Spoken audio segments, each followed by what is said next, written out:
Tenant isolation and data partitioning. I'm Tim. I don't work for Amazon Web Services myself. I'm a consultant at the Scale Factory. We help software as a service businesses make the best use of the AWS cloud. So at the Scale Factory, like I say, we all work with AWS, we all work with software as a service. My specialisms are containers and Kubernetes, networking, and payment security. And I'm going to cut the talk in two. I'm going to talk about tenant isolation, and then I'm going to talk about data partitioning and explain how those are strongly related concepts. And the thing I'd like to ask people now is, what are your questions? Yes, it's the start of the talk and I'm interested. Please put questions in the chat if you've got them now, and I will try to pick those up during the talk. And we can have a bit of a discussion at the end if there's anything that's crossed your mind during the talk as well. That's absolutely fine. But you're very welcome to put questions in the chat, and I will try and call those out as we get to those sections. As to what tenant isolation means, well, you've got a software as a service offering in mind. You've got tenants on that service. And what do those tenants expect from you in terms of isolation? Essentially, from your customer's point of view, they want the system to feel as if they've got dedicated infrastructure. They don't want to run that dedicated infrastructure, but they want the same level of isolation. They don't want to feel like there's any problems there. And the way that you'd achieve that is by using, well, to start with, authentication and authorization. You've seen these before. Authentication is about proving that you are who you say you are, and authorization means checking that you're allowed to perform an action. Isolation is the same thing, but not. It's about keeping sets of users apart. So for example, verify that you and the resource you want to access are both from the same tenancy. It's sometimes done quite differently from the authorization layer in the application, and I'm going to talk about some of the different models that you can use to achieve that. And of course, you want both things. To make your customers happy, you want to make sure that you can authenticate them and only allow them to do what they're authorized to do. And you want to isolate your tenants from each other so that they have that experience of it's no more challenging than if they have a completely isolated infrastructure. But that's only one of the reasons you might isolate. I'm going to talk about some of the different ones. You might have a tiering strategy. Maybe you have a premium service and you want to ensure performance, it doesn't matter what load goes on, you want to see from other customers. And we'll come back to that later when I talk about partitioning. You might have compliance and regulatory requirements. GDPR, I see, is mentioned in the chat. That might be your main driver. You might need to accommodate a legacy architecture that perhaps was designed to run on premises, or where part of that workload doesn't understand multi-tenant cloud operations. So that might be an important consideration. And another thing that might matter a great deal to you is cost. There's a couple of ways that could come out. You might be looking at overall cost, or you might be wanting to lower the marginal cost of adding a tenant because perhaps at the moment it's too high. And as well as your priorities, your customers have them as well. In fact, they might want things that seem to conflict with each other.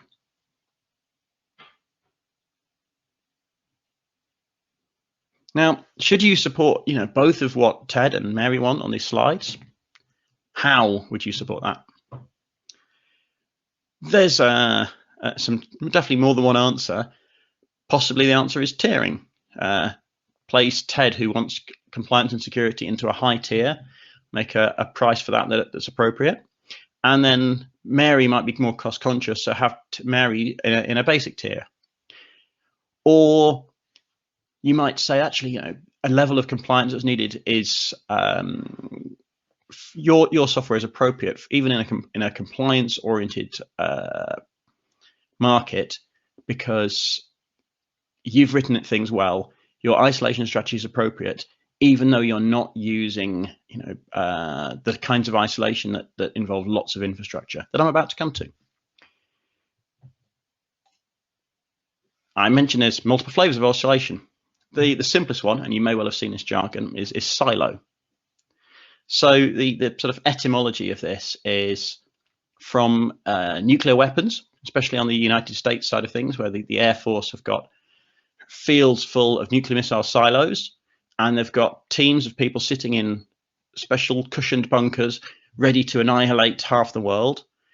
And to ensure availability of Armageddon, they have different teams in different bunkers ready to turn different switches so that it's very survivable. Although, that is a nuclear war we're talking about. Silo isolation in IT means that you deploy a new set of infrastructure every time you onboard a tenant. Every tenant gets their own infrastructure. And that's certainly what it means for isolation. Now contrast that with pool. Pooling means, well, everything's all together. But it also means that isolation needs enforcing at runtime. Everything's mixed up. So how do you make sure that a service for one tenant can't access a data store for another tenant? It becomes more complicated.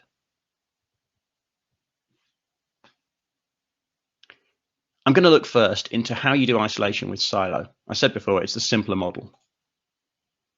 There's some common patterns for how you do that on Amazon Web Services. The coarsest one is to create a new AWS account for every customer you onboard. Each tenant gets their own AWS account and you deploy everything in there. For a middle ground, have a single AWS account for maybe all of your production environment, and then put each tenant into a different VPC with separate compute in that VPC, separate storage, and so on. And you've got network isolation, keeping resources apart. VPC isolation in AWS is very strong. It's pretty much the same isolation that keeps two different customers apart on the network. So very easy to show evidence of suitability for compliance, very effective, and a bit lower cost because your overheads for managing in this situation are lower. For completeness, you can do subnets, a bit more old school. You don't have to use VPCs. You could have a single VPC and then deploy a set of private subnets for each tenant. But it doesn't really feel like the right fit. And maybe some of you have already thought of a challenge. Maybe you know there's a challenge because you've already addressed this because you're a bit further along the journey. Observability. And in general, the shared services part.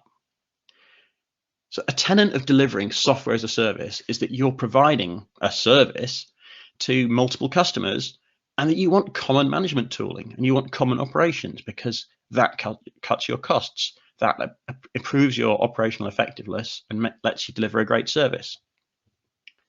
So for observability, you want a single view of metrics and alerts. You don't want to carry one pager per customer that you've got onboarded.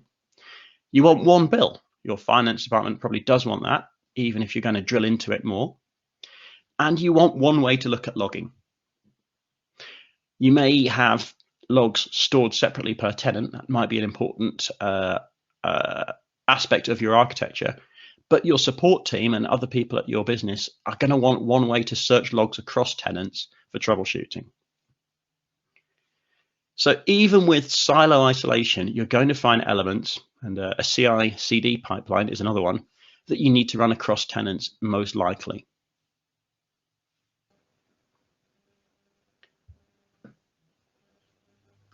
Contrast that with pooling. Oh, was that a question I heard? Yeah, if you do have questions, stick them in the chat and I will pick them up. Things get a little bit more interesting when you start pooling resources for multiple tenants.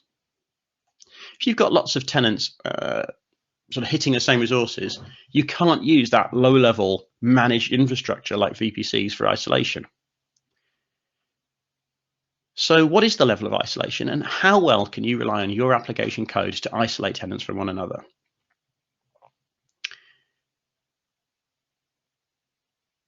For some businesses, that matters a great deal. I don't have all of your business context. For others, it doesn't matter hugely. There are quite successful software as a service businesses that are making great gains and growing, and they're not making huge use of any cloud provider facilities to isolate their tenants. The benefit of shifting stuff to your cloud provider is, well, it's done for you. You've seen the shared responsibility model before. Now, depending on what line of work you're in, you might have mainly seen this as a warning about which parts of the blue stuff you need to make sure you're doing securely. If you're in payment security or medical data or so on, that blue bit at the top of the diagram is super important because all of this is stuff you need to look after. But the flip side of this is that if you can move things onto the AWS side, so compute, basic networking, storage management, sure, networking, databases, and of course, there's more and more services from AWS that build upon that and take everything out of your responsibility. The more that you can do that, the less that you have to show compliance, the less that you have to worry about your code being shortcoming, and the more that you can assure your customers that you're doing a good job. So there's different trade-offs here. If you're processing what GDPR calls special category personal data, you might well want to think about making the responsibility for keeping that isolated between different GP surgeries, for example, different hospital organizations. You might want to think about involving AWS in that isolation boundary, because then you have the assurance that it's being done by an organization that takes things seriously at global scale. So with all that warning under the belt, let's talk about runtime access control. You do this based on some policy of some kind. Now, for some workloads, you'll want to have multiple levels of enforcement. So let's say a tenant requests access to a resource or a set of resources through an API. And then that API is going to decide what the next course of action is. Based on what they've asked for, it'll be rejected outright if it's not authorized, of course, or if they haven't authenticated. But it's also the course of action is also selected based on the tenant context. That's what I mean about having isolation between tenants. So all of the actions at both a compute and a data access level are determined by these policies. It's kind of a defense in depth. There's more than one way to think about this, but one model you might have is that your application code has the primary responsibility, and these cloud measures are a secondary control. Or you might think of the cloud isolation being the primary control, and that your code has a defense in depth measure of also not allowing this access.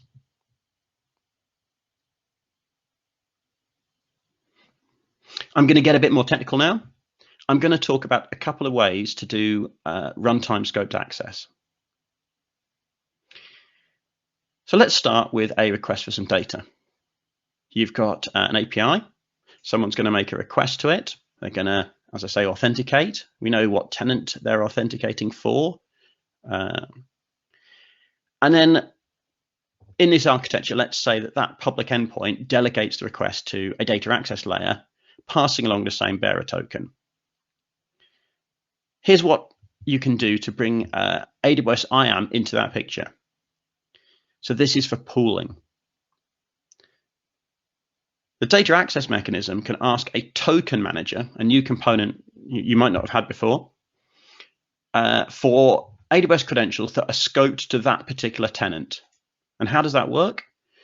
The token manager calls the assume role API. Now, you might well have seen this if you're deploying Lambdas or EC2 compute or ECS tasks. These are just IAM roles. So it's the assume role API. That goes to identity and access management. There's a policy that applies to that role. And what comes back to the token manager is a session with that policy encoded in it. The token manager returns that to the data access manager, and the data access layer can now use that credential to access that tenant's data. Now, with this model, even if the data access code were compromised, cross-tenant reads would be tricky within the cloud. You wouldn't be able to, as an attacker, read data from a different tenancy until you had a credential token for that particular tenant. So if a big concern of yours was someone exfiltrating all of your data, this is a partial control for that. It certainly helps. You might also want to have some detective controls saying, hang on, this piece of compute is accessing multiple tenants, like far too many tenants. What's going on?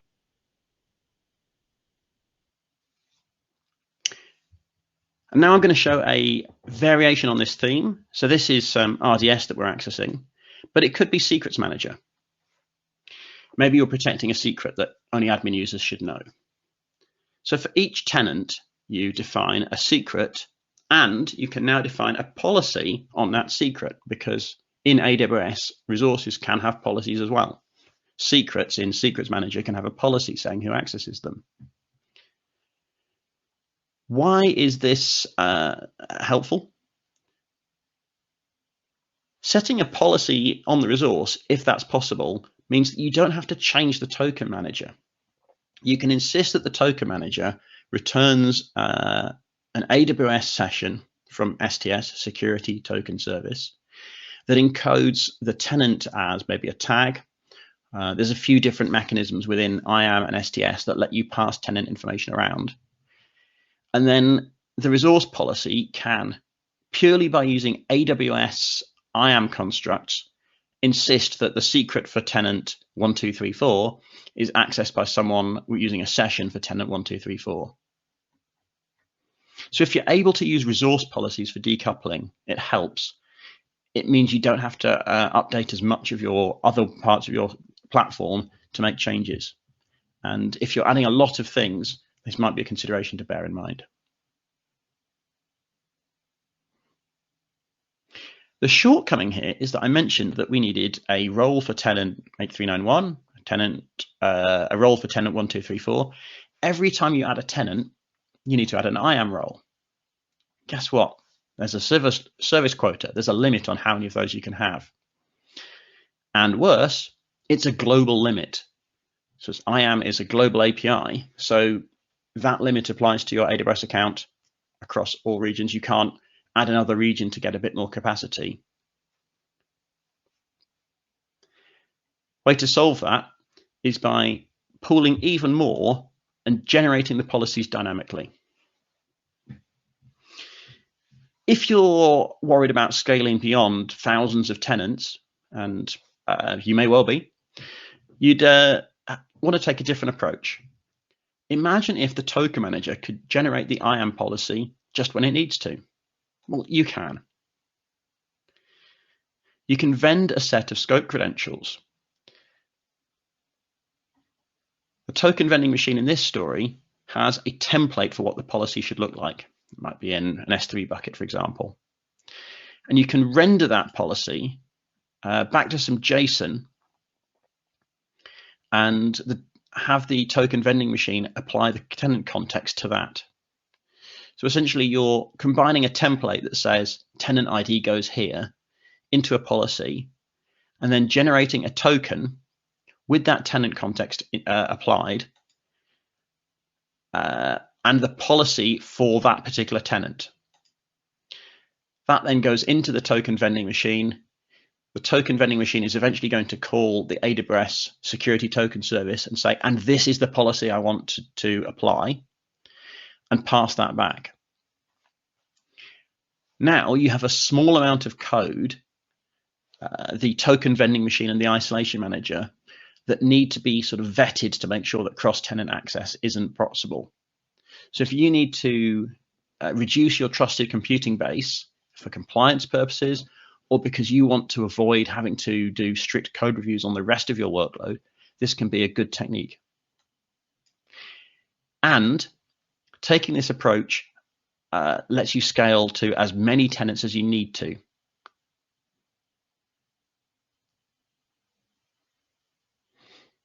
While I'm on the subject of the number of tenants you've got, let's revisit that tenant experience. Now, I said that from your customer's point of view, system's going to feel equivalent to dedicated infrastructure. Now, of course, in reality, you're going to share some things usually. It's unlikely that you're going to go for pure silo. Even if you decide that you want strong isolation, you might have shared CI/CD or shared alerting, shared logging. So that's the goal of isolation, to deliver a service that hides resource sharing within your infrastructure. Question I want to ask is about the developer experience. Make sure that the feedback loops cover tenancy issues early enough. What do I mean by that? imagine that you're developing your application. Now, there's a bunch of different people on this call. I haven't seen any of your code, I don't think. I'm developing something, and I've got my laptop open, and I've got Git, and I check out the relevant bits of code, and I fire it up, and I'm working on it. How many tenants are there in that environment? That's the question I'm asking. Here's my worry. Let's say production is the first multi-tenant environment. I make my change, and it passes tests, it's all green, it's great. And then I put it into shared development, and that's all good. It gets code reviewed. It goes into acceptance testing. Everyone's happy. There's one test tenant in UAT, and that's all great. Ship it into prod, and there is a fault. Now, some of you will be thinking, well, we wouldn't do that, and great. If that's not you, then well done.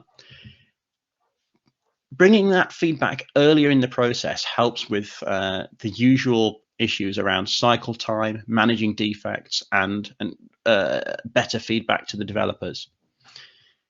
The later you get that feedback, the more surprising it feels to be a developer on that platform.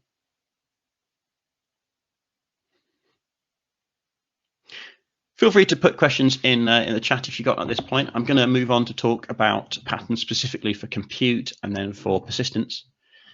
Let's do that now. Let's talk about compute. So first of all, how do you isolate compute in a silo model? Well, you give each tenant dedicated compute. Your app code doesn't have to know about multi-tenancy. So I mentioned legacy workloads before, that could be appropriate.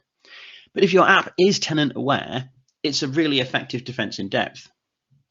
You might say that your basic tier is pooled and using the same code. And then for your advanced tier, you run that in a silo, and that provides additional isolation for the customers that think it matters more.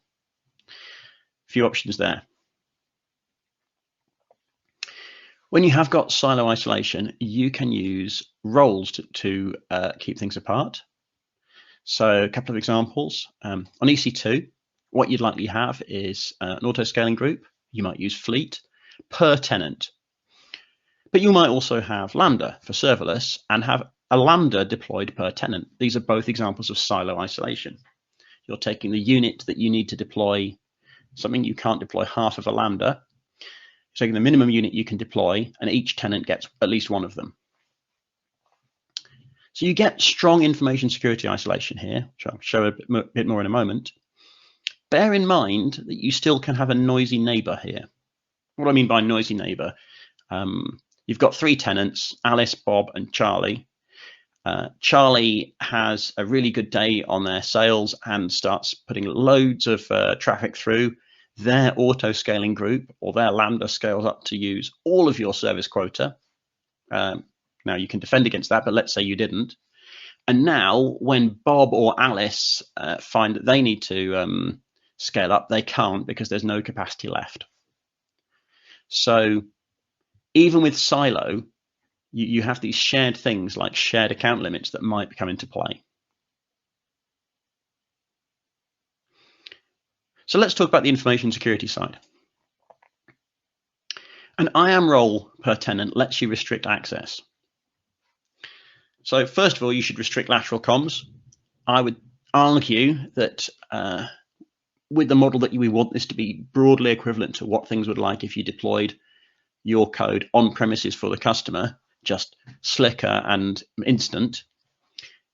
If tenant 1 wants to communicate with tenant 2, it should go out to the public internet and call a public API, or it should call the API endpoint that lets the two clusters talk. They shouldn't talk directly.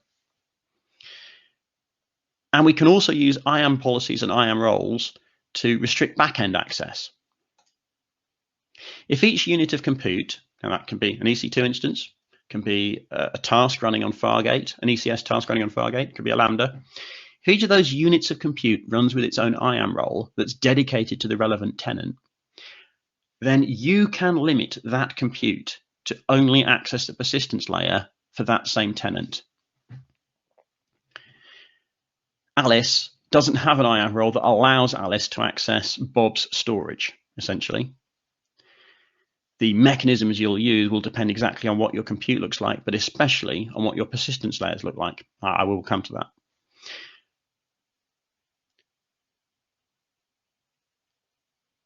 Now, so far I've talked about silo, and you can do this with pure silo.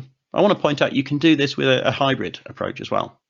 So let's say that we want to silo the compute, because that is where most of the risk happens, really. It's where the code runs, and it's where the code that maybe you haven't gone through a review for all of your components, because different things don't get as thorough security review as the really important stuff.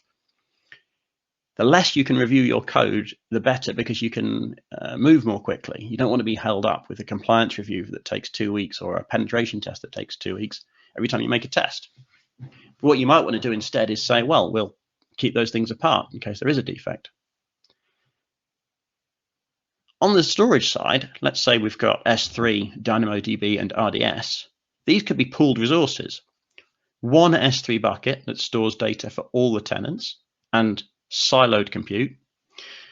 One DynamoDB table with different data for different tenants, and I'll show you a way to do that as well.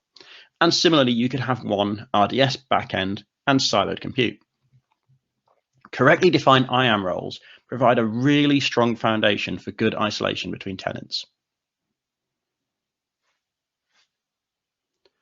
To contrast that, you can pool compute, and AWS still gives you tools to keep tenants apart.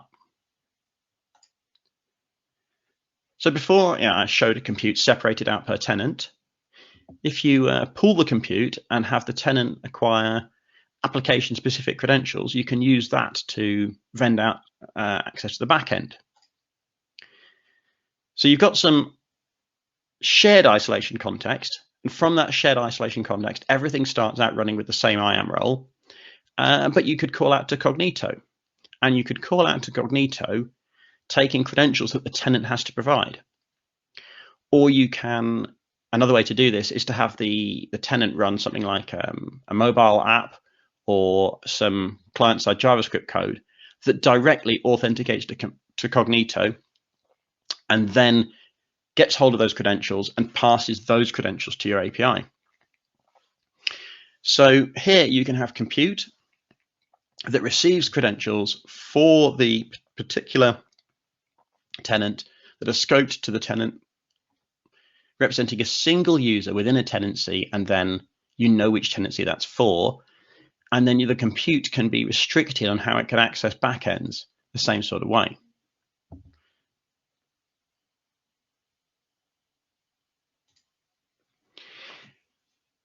That scope of which tenant you're accessing for restricts how you can access the backends using techniques I will show you in a bit, so that access between, say, tenant 1 and the storage for tenant 2 is going to require an application compromise and quite a sophisticated attack. And that may well be enough of an isolation measure and enough a defense for you. It's also going to be a bit cheaper because you can better bin pack your workloads. What I mean by bin packing is you're not wasting half of an EC2 instance there or a bit of Lambda capacity here. You're able to provision capacity across all of your tenants, and you're able to allocate the compute shared across all of the people in that tier. Of course, another way that's common to do bin packing is containers. You can do isolation with containers. You can have a whole lot of containers running in one cluster that represent a lot of tenants, and systems like Kubernetes or ECS can let you automatically fit that onto the smallest amount of underlying compute, EC2 nodes. You can also use managed services like Fargate and not have to worry about that. AWS bin packs it for you. But the main challenge here is that there's a simplistic model, especially with Kubernetes and to some extent ECS. There's an inside versus outside model. You're either in the cluster or you're outside it, and it doesn't necessarily afford you strong isolation. Remember too that technology alone isn't going to be the whole story here. The way you keep tenants apart is going to involve things like having people review source code and not only having detective controls but paying attention to them.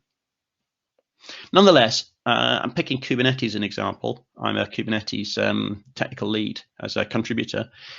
Let's talk about how you can run multi-tenant Kubernetes a couple of ways. The first way I want to show you is to use namespaces. I'll try and explain that a bit. You may well not have seen Kubernetes at all. Namespaces are part of the Kubernetes API. They're something that you can send a REST-like request to create, which would be a post, HTTP post, create a namespace, and then you can create resources in those to represent your workload. Namespaces represent an isolation boundary, and access to manage namespaces and then to resources in those is subject to role-based access control. But these are not as strong an isolation boundary as between AWS accounts, for example. A container escape, a security issue, can allow crossing a namespace boundary. And you might not be happy with that idea. That might be a risk you're not keen on living with. So rather than using a single cluster, which reduces your overhead and maintenance and costs, you can deploy a cluster per tenant. What you might well do in this story is have an application namespace and a single namespace for the applications, and then use namespaces to keep those apart from system elements. So things called ingress controllers, for example, daemon sets for the system, storage, they'd be in other namespaces. And depending on how you set up your cluster, you might also use APIs like network policy to keep the workload apart from the system bits of the cluster. Just going to have a look at a question here. Okay, Daniel, I see your question. I'm going to pick that up later when I talk about partitioning. I think that's a better place to pick it up. First, I'm going to talk about storage isolation. Silo looks like, well, this really, you can't talk between tenants. And that could be a database, it could be something else. This is roughly what pooling looks like. Tenant 1 can't access the data for tenant 2 in a common store, and the same sort of picture for other tenants. Earlier, I showed you examples of S3, DynamoDB, and RDS, where you'd have siloed compute, but then a pooled backend. Let's look at how they might look.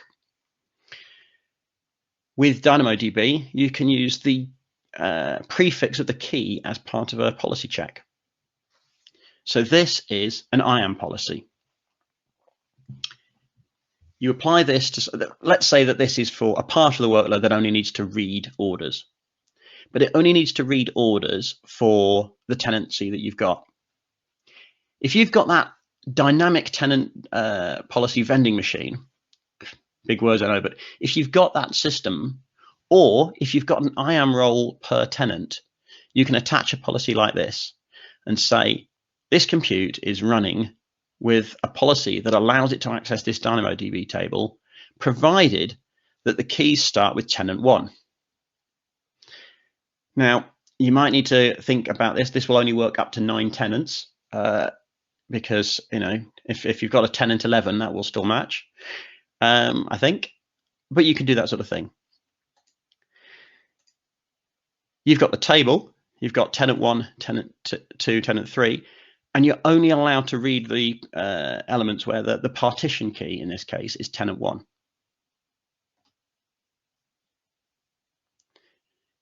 You get a different experience with Postgres.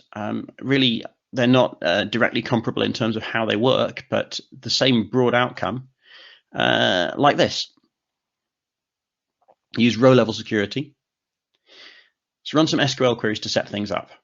An alter table to turn it on, and then you set a policy on that table saying this particular column has to match the current user. So in this setting, there's a Postgres user per tenant, and you can use various different controls to say, well, maybe there's a password store and only users from tenant 1, when they access compute, can access the secret for that password store. I'm not going to go into all of the details because already quite a technical talk. But when you query, you can try and select from all of the data, and you'll only get back rows where the reference, the tenant is set right.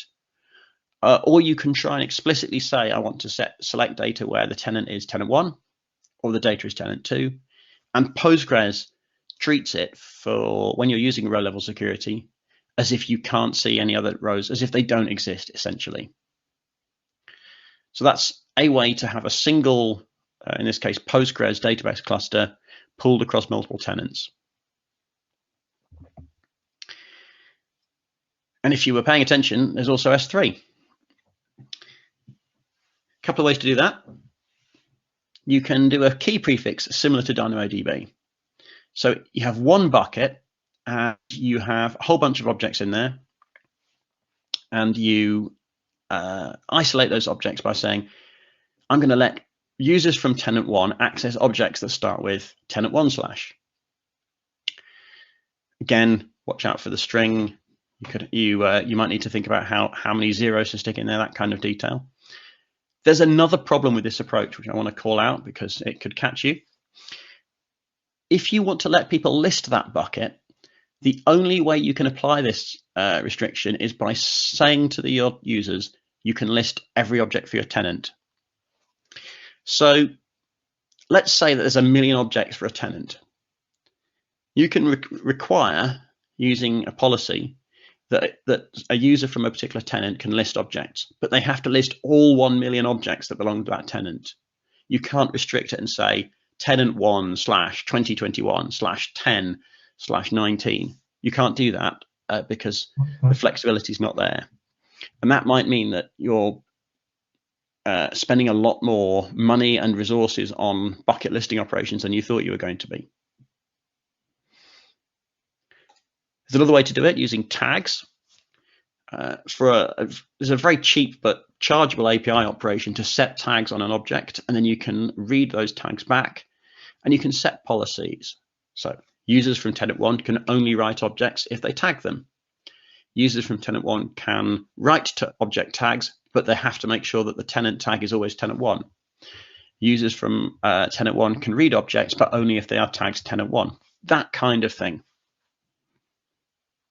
In both of these cases, if you've got objects in S3, well, it's great for object storage, but you probably want to use something else, which could be DynamoDB or RDS, to keep track of the object list. So it's just like the blob pattern. Have a separate store representing data for a tenant and the keys that represent those objects. Use these controls to make sure that the information security management is in place, that tenant 2 cannot read objects for tenant 1, no matter how they try. But don't rely on this sort of mechanism for indexing these objects and for searching for them, because it won't work so well.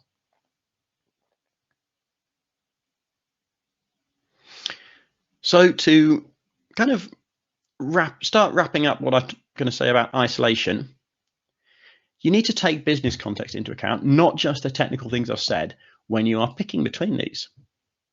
Silo gives you coarse-grained isolation and can work well with legacy workloads.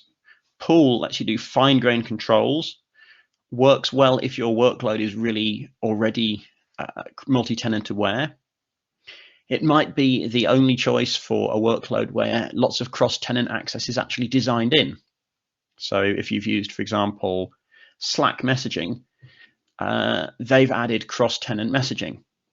Now, when you need to let tenants talk to each other, how do you do that? Do you do it by keeping things as a silo, or do you find that as you add more features, you actually need to allow a measure of cross-tenant access? Remember, you can always, I think, take it back to how would I do this on premises? If someone had a Slack appliance in their data center and another customer had a Slack appliance in their data center and they had to federate these together, would that still work? Could that still work? Yes, it could. And you'll find that quite often a hybrid model is appropriate. I'm going to try quickly to give you an example of a business non-technical requirement that you might need to take into account. Let's say that there's a software as a service provider and their customers are prone to suing each other, prone to taking each other to court. So if that's you, you might get a court order asking for a dump of your database, or they might ask for a dump of the database relating to Acme PLC, the company that's being taken to court. Now, you can imagine if that's a pooling model, the database dump is going to include all of the customers or all of that partition. Maybe that's something that worries your customers, your tenants, enough that they don't want that to happen. And so you might need to ensure your tenants that even in the case of a court order, and judges are not known for their familiarity with the AWS cloud, that the request for a court order won't include some data for their tenancy when it's another company being taken to court. Completely unrelated to technical requirements, completely plausible in some sectors. So the business context really matters. There's no universal isolation strategy. You need to select a model that suits what you're storing and how you're storing it. But you can use snippets of IAM policies, for example, that you found and reviewed to make things work for you. Just bear in mind that the ready-made policies that that are out there might need tweaking or completely rewriting to suit your particular use case.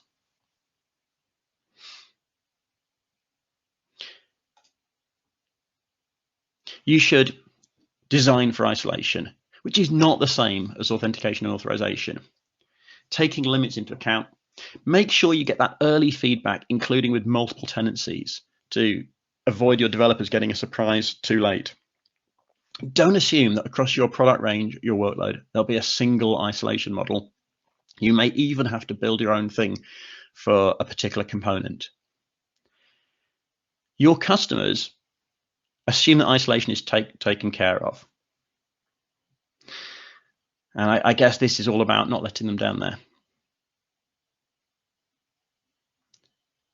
Now I'm going to move on and talk about data partitioning. Again, if you've got questions about this, I'm very happy to have those come up in the chat now, and I will try to pick those up as we get to them. So this is about more than just isolation. This is about how you share resources or not across different tenants.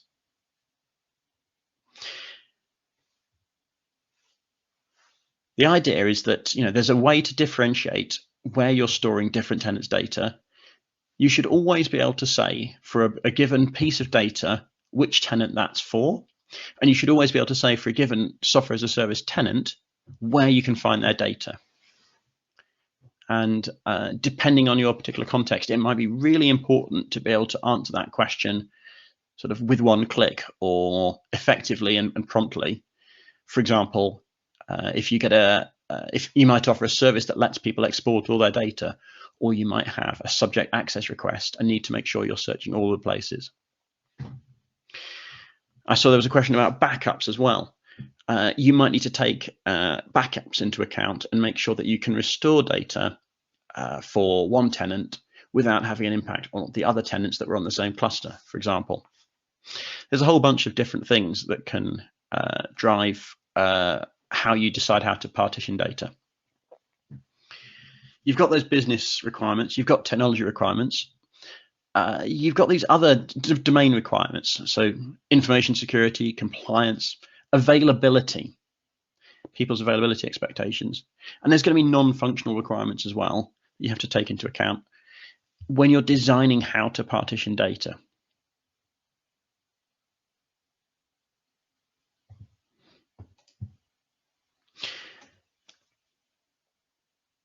So the concepts of pooling and silo apply here, but they apply to more than just isolating tenants from one another in terms of information security. It's obviously a big influence on how you isolate.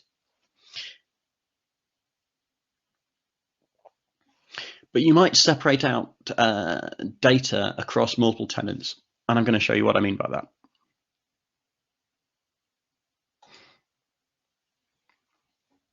There's still those two main ways to partition data. In a silo model, you use different clusters or databases or buckets, EFS file systems, whatever's the most coarse-grained block of the storage technology in use.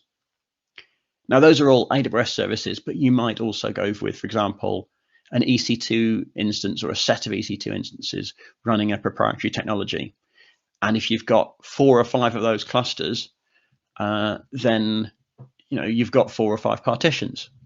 If you've got one of those clusters per tenant, then you're doing silo. Whereas in a pool model, you place all tenants' data into that same coarse-grained building block and use different mechanisms to discriminate which bits of data belong to whom. And when I say that coarse-grained building block, it doesn't have to be a building block. Like I say, you could have 2 database clusters and put tenants across those 2 different clusters based on some criteria. Partitioning. So one way you might do that partitioning is by workload sensitivity. You've got different kinds of data. So you've got some patient charts, and you've also got some policy documents. And you're storing all of those and they're backends for your workload, but do they need the same kind of storage? Well, even if you selected the same storage technology, let's say these go in AWS and in Amazon S3, you may well decide that actually the patient charts want to live in silo isolated buckets or kept apart from the policy documents. And you could pool not just the policy documents, but a bunch of other data in another bucket that doesn't even need to be particularly kept apart between tenants or kept apart between services, because it's some policy documents and they're not confidential. In fact, maybe there's a law you have to publish them. Another way to partition would be by tier. You've got a bunch of premium tenants, and for each of those you deploy, let's say, a DynamoDB table per premium tenant. But for everyone else, you put those smaller tenants all in one place, a single DynamoDB table, and rely on DynamoDB to let you pull that. It's a possibility. Let's look at DynamoDB in a bit more detail later in my talk. Workload impact's another one. The realities of your solution and how tenants load the system up could push you to preferring one mechanism over another. If you've got bursty load, if you've got guarantees you need to make about the service availability, that might push you to keep things apart. Those are just some examples. Those are not the only ones, but those are the ones I wanted to show you. Because isolation is important, one thing that you should take account of in your design is how coarse-grained or not the access controls are.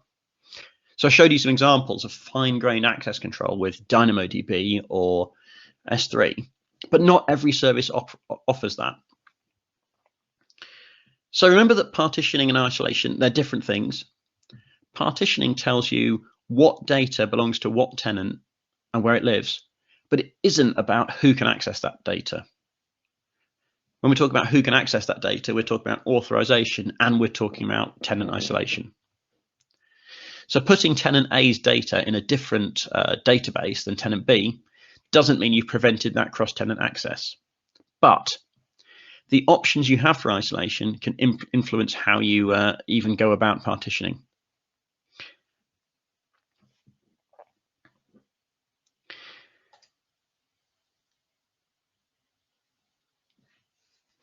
It's the same thing with different technologies. The way you partition S3 is going to be different from how you partition Elasticsearch. So with S3, you can partition by having different buckets, but you can also use keys, like I mentioned.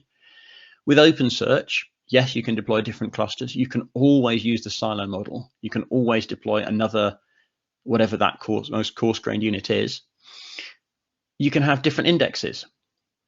You can have documents within an index. But if you're familiar with OpenSearch, formerly Elasticsearch, then the way that documents are stored within an index lends itself to a very particular form of storage, and that might well not suit partitioning between tenants. Anyway, let's look at a few of the most common services on S3 and ways to partition these. So you've got the pure silo approach for S3. You can have a different bucket per tenant. It's simple and it's effective. And it's got a hard limit on how many buckets per account. So you might not be able to use that model.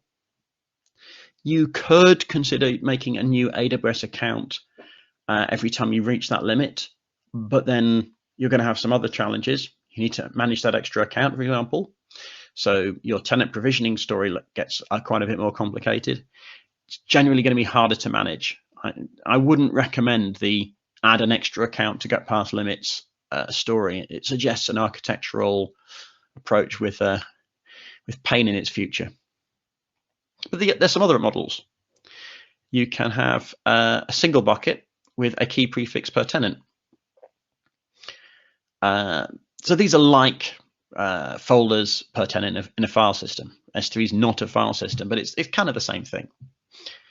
You can use tags, like I mentioned in the isolation part. And you can also use access points. So access points are interesting.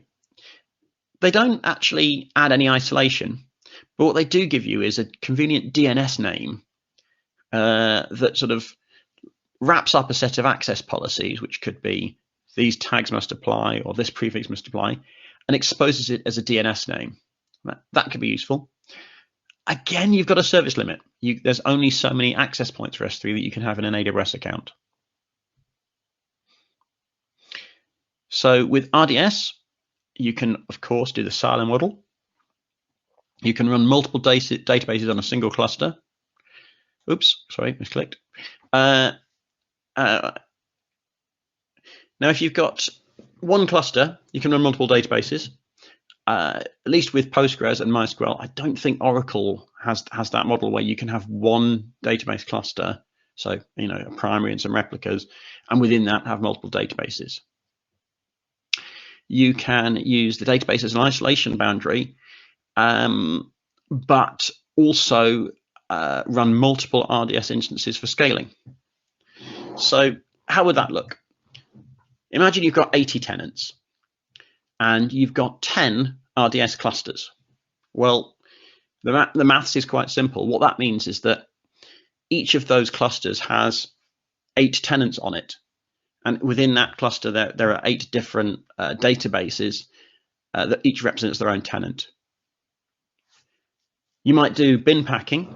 So rather than saying they're all the same size, we're going to treat tenants equally, you might come up with an algorithm or a mechanism to say, we're going to have some fixed size database clusters, and we're going to scale the number of database clusters to match our needs. And then we're going to pack the smaller and the larger databases so that they fit in those clusters. There's a lot of overhead in doing an approach like that. So I've worked with customers at the Scale Factory who use that, but it's not often the right solution. If you can fit the number in, a pure pool approach or deploying one database cluster per tenant is going to be just easier to manage. And there is that common pool design. You've got a single database, you've got a schema shared by all tenants, and you've got an extra column to indicate the tenants. Now, you saw that earlier when I was talking about isolation, but let's talk a bit more in detail about how that would look. So that could just be a string, but it could also be a foreign key. So you might have a user table or some other record, and what you're really looking up is that you indirectly follow that foreign key around to find out which tenant you're talking about. You can use a couple of constraints here. All of those approaches are viable for different circumstances. You might give all of your tenants a UUID and then have another table that matches tenant UUID to tenant name, which is avoids having to worry about numbers and sequences, and also helps you handle the quite common case where a tenant changes their name, and you don't want to have to write lots of data when that happens.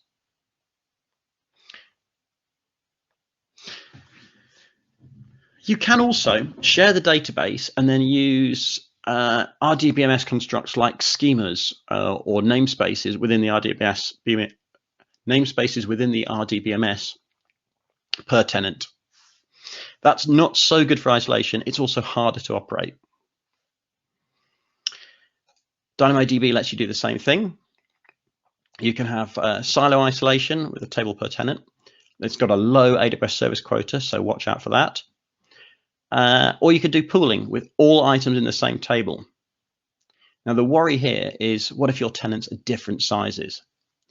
If you're using the tenant ID as the partition key, and you've got one large high traffic tenant and then some other low traffic tenants, well, that partition key informs how DynamoDB scales and manages things behind the scenes, and you will likely be paying for resources for those low traffic tenants that aren't needed. If you use Redshift, it's like AWS's data warehouse service that has heritage back to Postgres. It's an alternative to Athena. A silo means a cluster per tenant, whereas sharing one cluster for tenants would be a way to implement pool. Now, the tenant identifier could be something that comes in during ETL. You might have a siloed online transaction DB, so different online, let's say, Aurora serverless databases per tenant, and then do an extract, transform, load step to make that into a single Redshift database with information across all of your tenants. Watch out for architectures that make queries difficult. If you want analytics across all end users, so maybe your customers are universities and you're checking for plagiarism. Well, you want to do a plagiarism query across all of your tenants here. You do want cross-tenant access. And so you've kept your tenants apart and so on. And maybe you don't necessarily want to, you're worried about scaling as well, because this is all of your customers. If you've got a query where you expect to return a small number of queries per, your queries are going to return a small number of rows per tenant, well, that's all right. The aggregation is pretty easy because these shared compute tasks are going to aggregate, okay, 0 results here, 0 results here, 0 results here. That's easy to combine. But switch the logic around. If you've got a query where what's going to come back is nearly all of the rows across a tenant, or there'll be rows from lots of different tenants, there's a model where you've got silo isolation and then the compute part has to do a lot of aggregation. If you used pooling instead, so for example, you had a pooled Redshift cluster, you're able to push down that querying back to the database and avoid giving the work to the compute. So take that into account when you're doing when you're doing data partitioning design.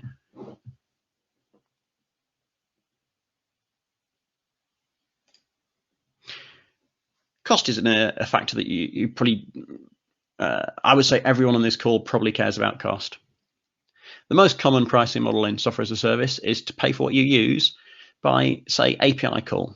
There's loads of different pricing models, but essentially you've got different tenants and they may well use more or less and at different times. So regardless of whether it's silo or pool, you have to deal with the challenges of aligning tenant size and their consumption with cost and performance. So that might be on RDS instance type. Do you do that complicated bin packing, or do you decide that you're going to give every tenant their own cluster? Some tenants get bigger databases than others. In either of those stories, how do you respond to changes in demand? So that tenant's now doing a lot less traffic or a lot more.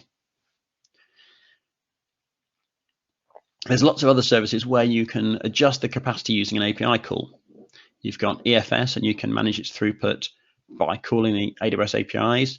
You've got capacity units in DynamoDB. There's a few things you can do with Kinesis and shard counts and things like that. Or you can make your life easier and go for serverless. If you use RDS and you use something like Aurora Serverless, that can cushion you from those hard choices. You define minimum and maximum capacity, and the service takes care of scaling for you, including what might be for here, an RDS proxy fleet. And that's Aurora, but there's lots of other AWS service teams who are aiming to do the same sort of thing, and quite a few that delivered it already. So for DynamoDB, you can turn on auto scaling. Kinesis has enhanced fan out. there's loads more examples where you can pick the serverless option and not worry about provisioning it. I guess ECS with Fargate Launch is the same sort of thing as well. It's not a persistence layer, but you haven't had to worry about capacity, and you can isolate that and however you want. Getting the performance fine-tuned on the cloud or on premises can be a specialist skill, but you might not need it. It might be okay to try auto-scaling first and see if that works good enough for you. And if it doesn't, pay down some of that technical debt that you thought you might incur.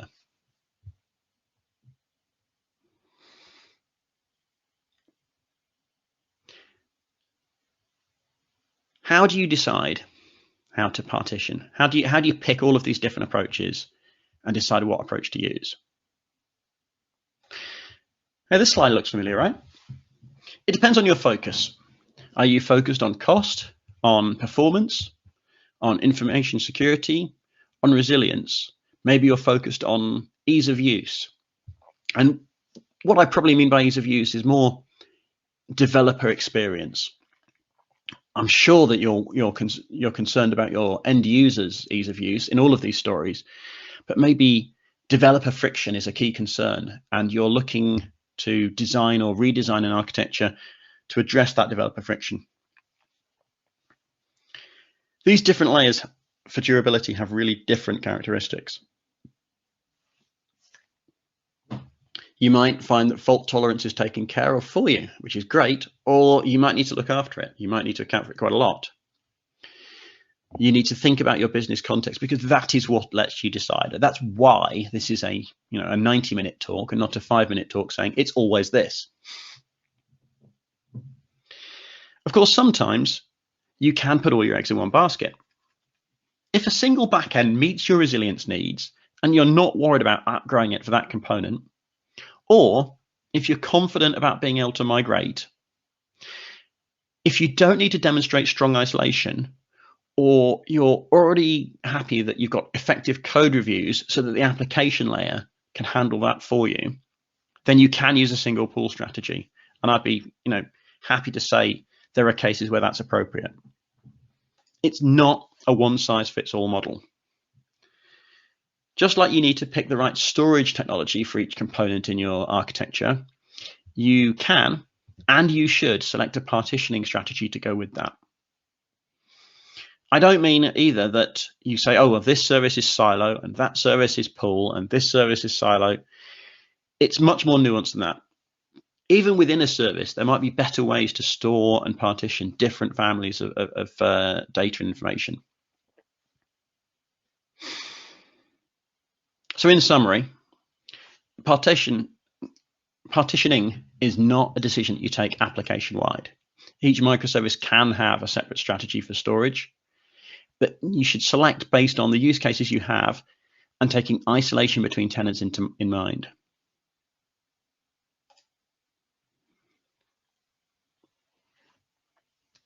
You should avoid over-provisioning storage for tenants that don't need it. And one of the ways to do that is to pick a serverless option. But you should also expect to change things and leave room to move on from a simple model to one that takes into account additional needs. I'm also going to recap what I said about isolation so that you can also see this in the context of having talked about partitioning.